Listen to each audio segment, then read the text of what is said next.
Welcome back aspirants. Learn brain law academy में आप सभी का एक बार फिर स्वागत है। मैं जीवन आप सभी के लिए Chaudhary Charan Singh university semester first year का full video course YouTube channel पर अवेलेबल करा रहा हूँ, जहाँ से ही आप पढ़ के अपने एग्ज़ाम को क्लियर कर सकेंगे। दूसरा, मेरा एक पर्पस इस वीडियो को बनाने का ये भी है कि जो बच्चे या जो स्टूडेंट्स डिज़ायर करते हैं पढ़ना, या वह स्टूडेंट्स जो फाइनेंशियली और इकोनॉमिकली स्ट्रांग नहीं है, उन सभी स्टूडेंट्स के लिए मैंने ये सीरीज़ लॉन्च की है ताकि वो पढ़ सकें और जीवन में आगे बढ़ सकें। तो मेरे से जितना हो सकेगा मैं अपना 100% देने की कोशिश करूँगा और आपसे भी कोशिश करूँगा कि आप भी मुझे 100% अपना रिस्पॉन्स दें, अपनी एग्ज़ाम को क्लियर करें, सफलता हासिल करें और एक अच्छा इंसान बन सके। और एक छोटी सी और एक अच्छी बात आप सभी से मुझे चाहिए कि जो स्टूडेंट्स या जो कैंडिडेट या जो एस्पिरेंट्स या any buddy person who need this course, you should be provide by only one share. मैं चाहता हूं कि आप सभी उन विद्यार्थी या फिर उन इंसान तक इसको पहुंचाने की कोशिश करें जो इस वीडियो को चाहता है या जिसको इनकी सबसे ज़्यादा ज़रूरत है। सिर्फ आपको एक ये काम करना है, मेरे लिए एक छोटा सा, बाकी आपको कुछ नहीं। मैं पूरी कोशिश करूंगा यूट्यूब पे आप सभी के लिए ये चीज़ें अवेलेबल कराने के लिए। तो चलिए समय ना बर्बाद करते हुए इस काम को शुरू करते हैं। मेरे स्टूडेंट्स, जब कभी आपने जूरिस्प्रूडेंस या लीगल लॉ के बारे में पढ़ा होगा तो आपने एक शब्द हमेशा सुना होगा कि पॉजिटिव लॉ। आखिर ये पॉजिटिव लॉ होता क्या है? और आपने सुना भी होगा कि कई जूरिस्ट ने अपनी अपनी डेफिनेशन दी है के बारे में।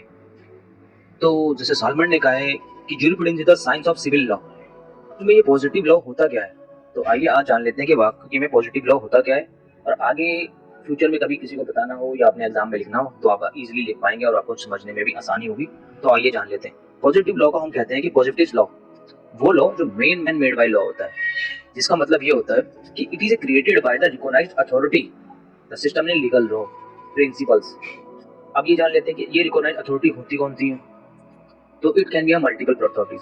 Number 1, government authorities, legislative bodies या लीगल इंस्टीट्यूशन। अब जान लेते हैं कि पॉजिटिव जो लॉ होता है, जो मेन मेड बाय लॉ है, ये किस फॉर्मेट में होता है। पहला तो ये रिटन फॉर्म में होता है, enforced to regulate the behaviour of individual या entity within the specific jurisdiction. कहने का मतलब होगा कि एक रिटन फॉर्म में होगा, इसे एक रेगुलेटरी बॉडी करेगी जो या तो इंडिविजुअल के बिहेवियर को देख के बनेगी, एंटिटीज माने कंपनीज, ऑर्गेनाइजेशन के उससे बनेगी विद जुरिडिक्शन। तो अब जान लेते हैं इनके इसके फीचर्स पे एक नजर डाल लेते हैं कि पॉजिटिविज्म या पॉजिटिव लॉ की क्या क्या फीचर है। पहला है रिटन फॉर्म। आप सभी जानते हैं कि अब जिस तरीके से मैंने आपको डेफिनेशन में बताया कि it's a man made by law. Man made by law है तो इसका मतलब ये लिखा होगा, तो इसका पहला फीचर यहीं से पता चलता है कि ये कोडिफाई लॉ है, ये रिटन बाय लॉ है, जिसकी एक ऑफिशियल टेक्स्ट होता है, कोड्स होते हैं, रेगुलेशन होती हैं, कॉन्स्टिट्यूशन हो सकते हैं। अगर कोई मिसबिहेव भी करता है तो उसके लिए, अगर आपके राइट्स वायलेट होते हैं तो आपके राइट्स भी है। किसके लिए? ये इंडिविजुअल के बिहेवियर को देख के बनता है या फिर एंटिटीज। अब इसका दूसरा फीचर देख लेते हैं, इन्फोर्सिबिलिटी। इन्फोर्सिबिलिटी का मतलब होता है कि it is enforced by the government authorities such as police हो गए, कोर्ट्स हो गया, एडमिनिस्ट्रेटिव एजेंसीज हो गई। If anybody violation of this law can be a punishable offence. हम उस पर क्या लगा सकते हैं? सैंक्शन लगा सकते हैं, पेनल्टीज लगा सकते हैं, फाइन्स लगा सकते हैं, इम्प्रिजमेंट, जेल कर सकते हैं या अदर लीगल कंसिक्वेंसेस। तीसरा इसका फीचर है लेजिस्लेटिव अथॉरिटीज, क्योंकि इसे लेजिस्लेटिव बॉडी बनाती है, चाहे वो नेशनल पे हो या स्टेट पे या पार्लियामेंट हो।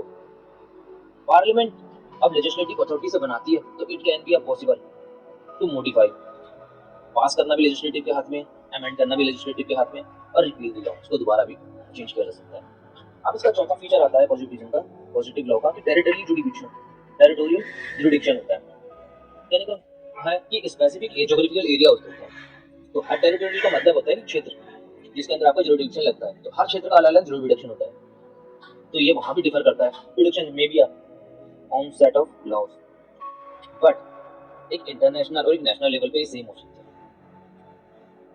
अब इसका पांचवा फीचर है कि पॉजिटिव लॉ और नेचुरल लॉ में काफी हद तक कॉन्ट्रास्ट रहता है, मतलब इन दोनों में मतभेद रहता है। ये समझना मुश्किल हो जाता है कि नेचुरल लॉ क्या है और पॉजिटिव लॉ क्या है। तो आइए जान लेते हैं कि नेचुरल लॉ क्या होता है। बेसिकली नेचुरल लॉ है जो वो फोकस करता है मॉरल प्रिंसिपल्स पे और यूनिवर्सल ट्रूथ पे, जबकि जो पॉजिटिव लॉ है वो अपना फोकस करता है कि ह्यूमन मेड जो लॉ है उनको इम्पोर्टेंस देता है।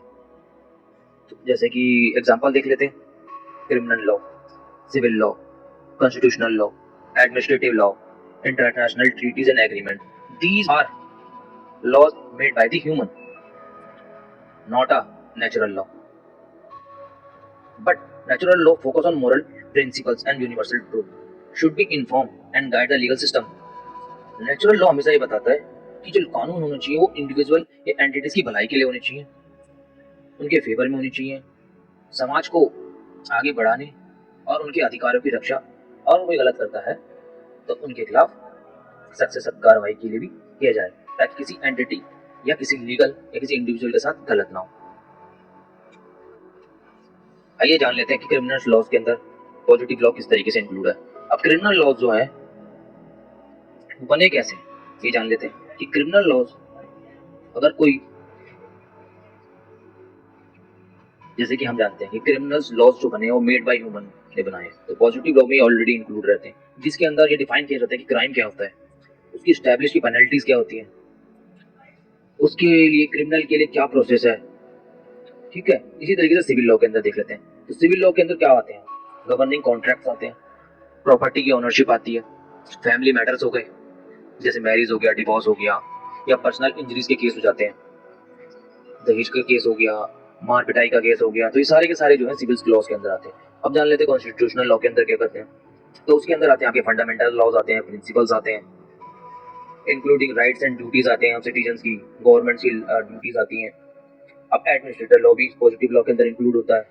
तो अब ये पॉजिटिव लॉज जो होते हैं, एडमिनिस्ट्रेटिव लॉ है, वो किसके द्वारा बनाए जाते होंगे, वो बनाए जाते हैं एडमिनिस्ट्रेटिव एजेंसीज के द्वारा, जो उनको रेगुलेट करती है, इन्फोर्स करती हैं। जैसे कि एग्जांपल के लिए ले लेते हैं हम लोग रेगुलेशंस, एनवायरनमेंट, इमिग्रेशन लॉ हो गया, फिर हो गया इंटरनेशनल ट्रीटीज एंड एग्रीमेंट्स, क्योंकि ये भी बहुत the part of positive law के अंदर आते हैं। तो दो देशों के बीच agreement between the countries and more countries consider positive law in the respect of signatory states. तो बच्चों इस आधार में हम कह सकते हैं कि मॉडर्न सोसाइटी में जो पॉजिटिव लॉ है एक बैकबोन का काम करता है, और it's play a major role in our society. तो बच्चों आज आपको समझ में आ गया होगा कि पॉजिटिव लॉ किसे कहते हैं। तो उम्मीद है कि अब कभी कोई आपसे पूछेगा एनीवन टू आस्क, तो आप इजीली उसको एक्सप्लेन कर सकते हैं। अगर आपको समझ आया हो तो लाइक कीजिएगा, और ना समझ आया तो कोई नहीं, आप मुझे एक बार कमेंट करके बताइएगा, मैं दोबारा आपको एक्सप्लेन करने की कोशिश करूंगा। तब तक लाइक करते रहिए, शेयर कीजिए और कमेंट करके हमें बताइए कि आपको आज का वीडियो कैसा लगा।